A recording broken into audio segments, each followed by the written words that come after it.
how to do.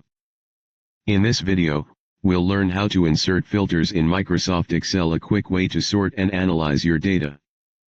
Why use filters? Filters let you quickly show only the data you need, like specific dates, amounts, or names, while hiding the rest. Method 1. Using the ribbon. First, click on any cell inside your data range.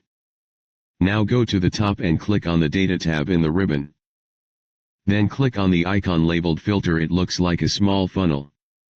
7 filter arrows will now appear on each header in your table. Method 2. Using shortcut key. 8. Want to go faster? Just press Ctrl plus Shift plus L on your keyboard. That's the shortcut to instantly add or remove filters from your data range. Now let's see how filters work.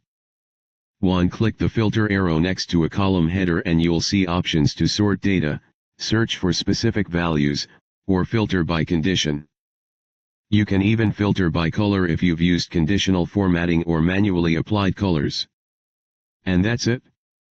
You've now added filters to your data in just a few clicks or one shortcut.